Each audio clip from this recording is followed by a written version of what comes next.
دیکھو کہ اس دنیا میں اس وقت ہو کیا رہا ہے، اور اسی کے لیے وہ حدیث میں سنایا کرتا ہوں، آج تو یہ درس قرآن میں بات آ گئی ہے، وہ حدیث میرے نزدیک آخری چیز ہے، اس کے بعد بھی اگر آنکھ نہیں کھلتی کسی انسان کی تو میں نہیں سمجھتا کہ وہ اپنے گرد اس نے جو یہ فلا تزکوا انفسکم، اس نے جو اپنے گرد تزکیہ نفس کا ایک مصنوعی حالہ بنا لیا ہے، کبھی بھی وہ اس حالے سے نکل سکے گا اگر اس حدیث سے بھی آنکھ نہ کھلی۔ اور وہ حدیث کیا ہے؟ مولانا اشرف علی تھانوی نے اس کو اپنے جو خطبات جمعہ ہیں ان میں نقل کیا ہے، بیہقی کی روایت ہے، اوحى اللہ عز وجل الی جبرائیل علیہ الصلوۃ والسلام ان اقلب مدینۃ کذا وکذا باہلھا، اللہ نے حکم دیا حضرت جبرائیل کو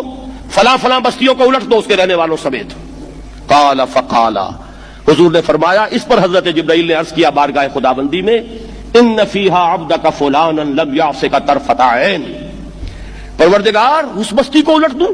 اس میں تو تیرا فلاں بندہ بھی ہے جس نے کبھی پلک جھپکنے جتنی دیر بھی معصیت میں بسر نہیں کی۔ اب آپ اندازہ کیجئے، یہ جو ہے نا اپنے آپ کو رگڑنا اور مانجنا اور پوری زندگی رگڑنے میں اور مانجنے میں لگا دینا، ہم بعض بزرگوں کے تذکرے میں سنتے ہیں اتنے اللہ والے تھے کہ ان کا گھوڑا بھی کوئی مشکوک دانہ نہیں کھاتا تھا، اور وہ خود جو ہے وہ انگریز کی عدالت میں بیٹھے ہوئے اور انگریز کی نوکری کر رہے تھے۔ یہ ہے وہ مائکروسکوپک اور مائکروسکوپک کا عدم توازن، طاغوت کی چاکری کر رہے ہیں، انگریز کی ملازمت کر رہے ہیں، انگریز کے قانون کی تنفیذ کے اندر اعلی کار بن رہے ہیں، لیکن ذاتی تقویٰ اور ذاتی نیکی اور ذاتی للہیت جو ہے اس کا معیار یہ ہے کہ ان کا گھوڑا بھی مشکوک چارہ اور مشکوک کھانا نہیں کھا سکتا۔ یہ ہے وہ عدم توازن، اس کو نوٹ کیجئے گا، جس کو کہ اس حدیث میں محمد رسول اللہ صلی اللہ علیہ وسلم نے واضح کر دیا کہ حضرت جبرائیل عرض کرتے ہیں کہ اللہ فلاں بستی کو الٹ دوں، اس میں تو تیرا فلاں بندہ بھی ہے جس نے پلک جھپکنے جتنی دیر بھی معصیت میں بسر نہیں کی۔ ذاتی نیکی کا بھی اس سے اونچا کوئی مقام کوئی شخص مجھے اگر بتا سکے تو میں اس کا مرید ہو جاؤں گا۔ اس سے اونچا کوئی مقام ہوگا کہ آنکھ جھپکنے جتنی دیر بھی کسی نے معصیت میں بسر نہیں کی، ذاتی نیکی کی معراج۔ لیکن حکم کیا ہوا بارگاہ خداوندی سے؟ قال فقال، حضور نے فرمایا، اللہ تعالیٰ نے حکم دیا جبرائیل کو، اقلب علیہ وعلیہ، الٹو اس بستی کو، پہلے اس بدبخت پر پھر دوسروں پر۔ کیوں؟ فإن وجهه لم يتمعر في ساعة قط، اس لیے کہ اس کا چہرہ کبھی میری غیرت میں سرخ نہیں ہوا، اس چہرے کا رنگ نہیں بدلا۔ بے غیرت انسان،